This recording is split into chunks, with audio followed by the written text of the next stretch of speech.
Hey folks, this is Alex and Rateb again from the Go Coaching Club, and we're back with another video.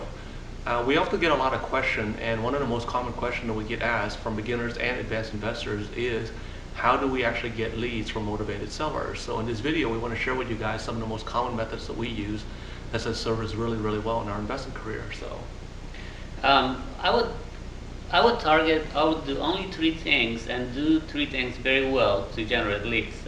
In our let's say signs are one of the things that brings lots of leads. If when you mean signs, you mean the bandit signs, right? Abandoned sites, exactly.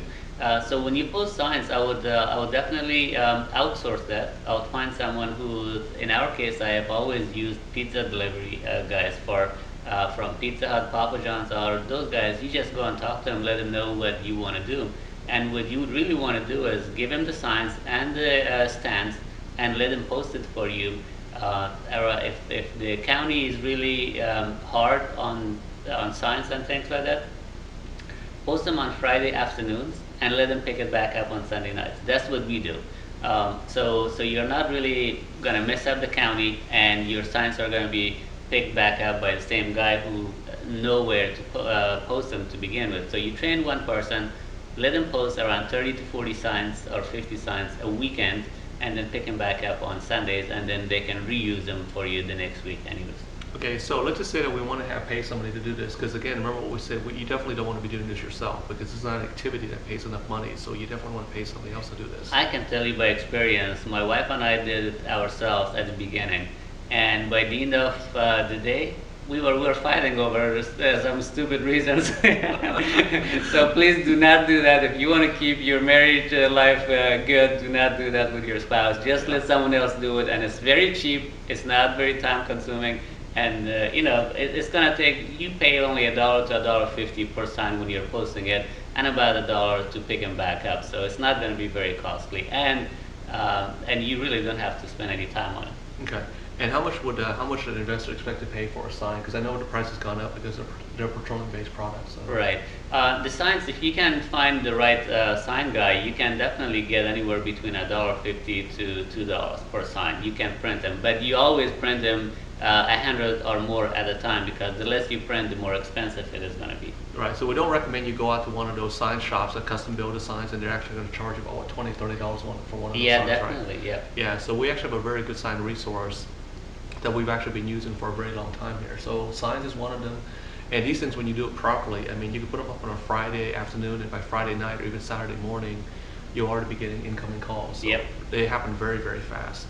What are some other things that The second thing I would recommend would be newspaper ads. Okay, you're talking about classified ads, right? Classified ads. Okay. Yeah, you can post some newspaper, and I would recommend using smaller county newspapers, the areas that you want to target on, rather than the large newspapers like in Atlanta. Atlanta Journal-Constitution is a large newspaper, or very, very expensive. So use the local newspapers, run your ad, and have a contract with them that you're going to run it for the whole year. That will kind of get it off your plate. That will automate it for you. You just run the ad and let the ad be there. Now, if you want to make changes from time to time because you did not get enough leads out of that, you can.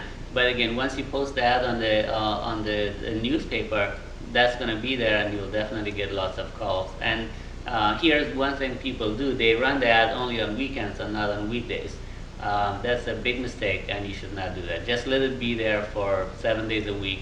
If you talk to your local county papers, you will definitely get a whole lot better price, because you're gonna run your ad the whole month and the whole year than if you run it for 3 days anyways. Now the next marketing technique we're going to share is probably probably our most favorite, and that is Direct mail marketing. okay, direct mail marketing. So. Yeah. So what we are going to do, what we do a lot of, we direct mail market to people who are in foreclosure and pre-foreclosures. That's one of the biggest or the best leads for us, or source of leads for us. What we do, we get information from the newspapers, and the day the ads come out, we get that information. We transfer it on an Excel sheet. So basically, we build a list of properties, and then we direct mail market to them.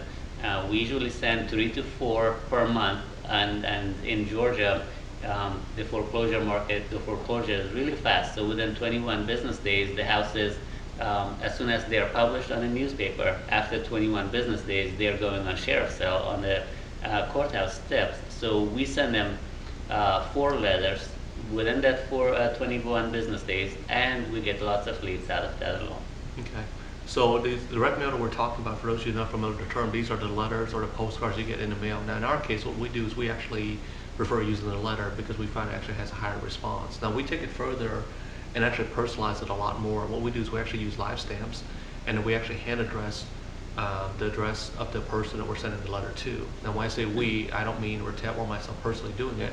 We have 2 people that actually do this for us. And the reason we go through all this great lengths is because, one, we're not mailing to a very large group of people. Like Ratab said, we're mailing power by between 300 to 400 a month. Now, if you know anything about direct mail, 1% response is considered very, very high. In our case, because of all the extra effort we're willing to take, we've gotten as high as around 8%, and occasionally we actually break 10%. And in such a small list, it's actually critical because you don't have the luxury of mailing thousands and thousands of them, which is typically how direct mail is done. In our case, we're mailing to a very small sample set, that's 300 to 400. And there's a huge difference between getting 1% response rate and, as you can imagine, around 5 or 6% or even 8% response rate. Every person that responds to us is potentially a check for $20,000, and that's why we take this extra effort to actually do this. Definitely. And when we talk to people who say that they couldn't get direct mail to work, is because they got lazy. They either metered the stamp using a metering machine, or they didn't take the trouble of actually hand addressing the letter. But it is actually print out computer labels. So these little extra steps really make a huge difference. And for us, we also go even one step further. We do what I call lumpy mail. I put in plastic bottles. We mail out, Sand timer. Sand timer, aspirin. Yeah, aspirin, and then actually even checks from a real bank account. So these are some of the extra tricks that we do. Yeah, now, and I shared that we send information to people in foreclosure. That's not the only list we use, but I use that as an example. You can also get the list of people who are out-of-state owners. You can also get people who are going through divorce, and those are very good lists. You can also look at probate. That's another good list that we use. So those are a few good examples of the lists that you can get. Some of those lists you can purchase from list builders and list owners. Okay. All right, so the last one we also want to share with you guys is also we actually get a lot of our leads from referrals, and we mean referrals. Referral sources include like mortgage brokers, realtors, and in many cases even other investors. Other investors, definitely. That's over 40% of our business now are referrals, because we have done so many deals, we have dealt with so many people. Now they know who to go to. So once you have your business up and running, and people are going to bring you leads, so you can make lots of money out of that. And most of these people, like you said, some new investors who can't figure out what to do with a deal, they bring the lead to us and we make money out of it. We'll definitely offer them a referral fee, but the majority of the money is going to be ours. Okay. All right, so folks, just to quickly summarize, to actually get your phone to ring for motivated sellers, and what we're sharing with you guys are stuff that we do because we're active investors ourselves.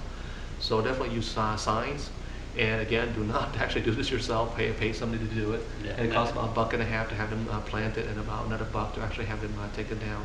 And this works even in very, very aggressive areas where people are constantly like ripping down the signs. In our neighborhoods, believe me, we have the sign police, and they're about as aggressive as anybody else in the country. And the second one is actually using classified ads in newspapers, and we recommend you guys use the smaller paper, like what we call the penny papers. Try to avoid using the dominant paper in that city. In our case, we actually, our city is almost 5 million people. We only have one major newspaper, and because of that, it's almost a monopoly. So the classified rates are just really, really expensive. So we actually try to mix it up by using that and also the smaller papers as well. The third thing that we can also do, which we've had very, very good success with, is actually doing direct mail. And as I mentioned earlier, you definitely want to do the extra little touches, like actually using the live stamps, hand addressing the letter, and also, of course, the list you're mailing to is very, very important. We typically focus on the pre-foreclosure list because Atlanta is a very big foreclosure town, and that has the highest response rate. You can also target other people, out-of-towners, people going through divorces, people who have relocation, yeah. But the foreclosure list has been our highest response and also our best source of deals.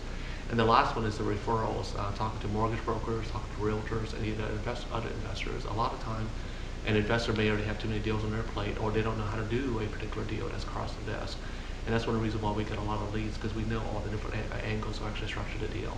So, well, we hope these 4 different things that you guys can implement immediately to get your phone to ring. And this is actually the 4 things that we do to actually generate the vast majority of the leads for our business. So again, this is Allison Ortep with another video from the Go Coaching Club, and we look forward to seeing you guys in the next video.